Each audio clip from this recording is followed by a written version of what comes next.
जिस राइजिन जहर से कभी अमेरिका में ओबामा और डोनाल्ड ट्रंप को मारने की कोशिश हुई थी, उसी जहर का प्रयोग भारत में भी होने वाला था। क्या यह पीएम मोदी के खिलाफ कोई साजिश थी या भारत में किसी बड़े हमले की आहट? दोस्तों, राइजिन जहर स्वादहीन और गंधहीन होता है। अगर इसे किसी के खाने या पानी में मिला दिया जाए तो व्यक्ति को पता ही नहीं चलता कि उसके शरीर में क्या प्रवेश कर गया है और थोड़ी ही देर में उसका अंग अंग काम करना बंद कर देता है। अगर इसे मास पॉइजनिंग में इस्तेमाल किया गया तो एक बड़े जनसंहार के कारण बन सकता है।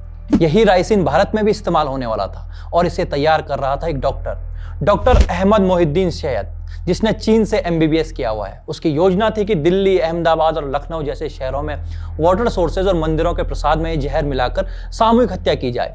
यानी ना कोई धमाका होता ना धुआं, बस दौड़ते भागते सामान्य दिन के बीच अचानक सैकड़ों हजारों शरीर जमीन पर गिर जाते।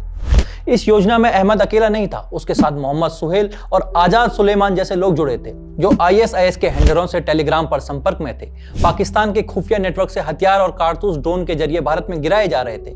इनके पास से दर्जनों हथियार और राइजिन बनाने में इस्तेमाल होने वाला तेल मिला है। अगर गुजरात एटीएस इसे न पकड़ती तो हम ये कहानी आज किसी हादसे के रूप में सुन रहे होते। लेकिन बात यहीं खत्म नहीं होती दोस्तों। कल ही फरीदाबाद में एक और साजिश का भांडाफोड़ हुआ और वो इससे भी भयानक थी। वहां से 300 किलो अमोनियम नाइट्रेट बरामद हुआ है।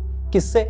डॉक्टर आदिल अहमद और डॉक्टर मुजम्मिल शकील से। जी हाँ, ये दोनों भी कश्मीर में डॉक्टर हैं। देखिए, मदरसे और मेडिकल कॉलेज की पढ़ाई में फर्क हो सकता है, लेकिन मानसिकता में नहीं।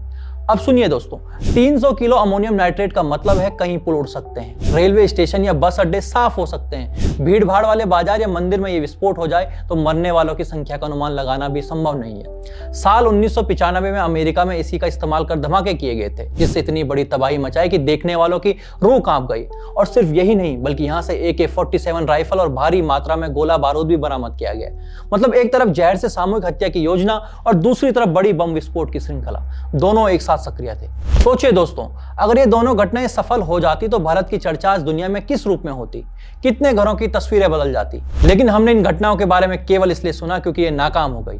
और ये नाकाम इसलिए हुई क्योंकि किसी एटीएस अधिकारी ने, किसी आईबी अधिकारी ने, किसी लोकल इनपुट वाले सिपाही ने, किसी टेक्निकल सेल ने वक्त रहते काम कर दिया। पिछले 10 सालों में इस देश में कट्टरपंथी, आतंकी और विदेशी नेटवर्कों ने कितनी बार हमले की कोशिशें की होंगी, इसका शायद आधिकारिक आंकड़ा कभी सामने पूरी तरह आएगा नहीं। लेकिन मिनिस्ट्री ऑफ होम अफेयर्स के डेटा का विश्लेषण करें तो हम पाएंगे कि 2014 से अब तक ऐसे 1300 से ज्यादा मॉड्यूल पकड़े गए हैं। जी हाँ, 1300 से अधिक। इसके कारण हमने शहरों, बाजारों, त्योहारों, रोजमर्रा की जिंदगी में शांति देखी है। इसलिए सिर्फ गिरफ्तारी नहीं है, ये एक देश को बचाने का प्रमाण है। जो लोग चौकस खड़े हैं, उनका नाम नहीं आता, चेहरा नहीं दिखता, पर देश की सांसें चलती रहती हैं। उनके लिए सिर्फ एक ही शब्द, आभार। जय हिंद।